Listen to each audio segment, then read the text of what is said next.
கடல் மேல் பயணம். அரவிந்த் என்ற சிறுவன் இருந்தான். அவன் தினமும் கடற்கரையில் ஓடி விளையாடுவான். ஒரு நாள் காலை அரவிந்த் ஆச்சரியத்துடன், ஓஹோ, இந்த படகு யாருடையது? பழையதாயிருந்தாலும் நன்றாக இருக்கே. அவன் சின்ன படகில் ஏறி கடலுக்குள் செல்ல ஆரம்பித்தான். மெதுவாக படகு அலைகளோடு நன்றாக முன்னேறியது. அரவிந்த் கடலில் மிதந்து கொண்டிருக்க திடீரென ஒரு குரல் கேட்டது. நீலமீன் சிரித்துக்கொண்டே, வணக்கம் அரவிந்த், நம்ம கடல் உலகத்திற்கு வரவேற்கிறோம். அரவிந்த் அச்சம் மற்றும் ஆச்சரியத்தில், அடி, யார் பேசுறது? நீ நீலமீனா? நீலமீன் உற்சாகமாக, ஆம், நான் தான். பயப்படாதே, நாங்கள் உன்னை பாதுகாப்போம். அரவிந்த் இன்ப அதிர்ச்சியில் பார்த்தான். உடனே சிவப்பு மீன் மற்றும் மஞ்சள் மீன் சேர்ந்தன. சிவப்பு மீன் நகைச்சுவையாக, இங்க வந்தவுடன் நம் கடல் பாடலை கேட்டாயா?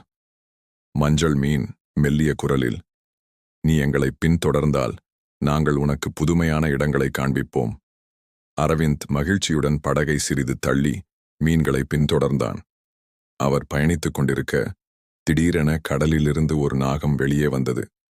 சிரிக்கும் நாகம் விரும்பிக் கொண்டு, வணக்கம் சிறுவனே, பயப்படாதே, நான் சிரிக்கும் நாகம். நான் உன்னை விரைவில் கடற்கரைக்கு திருப்பி அனுப்புவேன். அரவிந்த் நம்பிக்கையுடன், சரி நாகா, நன்றி. நாகம் தன்னுடைய வளைந்த தியால்கள் மூலம் படகை மெதுவாக இழுத்தது. சில நிமிடங்களில் அரவிந்த் திரும்பி கடற்கரையில் சென்றடைந்தான். அவன் கடற்கரையில் இறங்கி நின்று, அரவிந்த் மிக்க மகிழ்ச்சியுடன், அருமை, இன்று என் வாழ்நாளிலே சிறந்த நாள். கடல் நண்பர்களே, நன்றி. அதற்குள் மீன்கள் புன்னகையுடன் தூங்கிப் போனது போல கடலில் மறைந்தன. அரவிந்த் தனது வீட்டுக்குத் திரும்பி தனது குடும்பத்தினரிடம் அந்த மாயமான கடல் பயணத்தை சொல்லிக் கொண்டான்.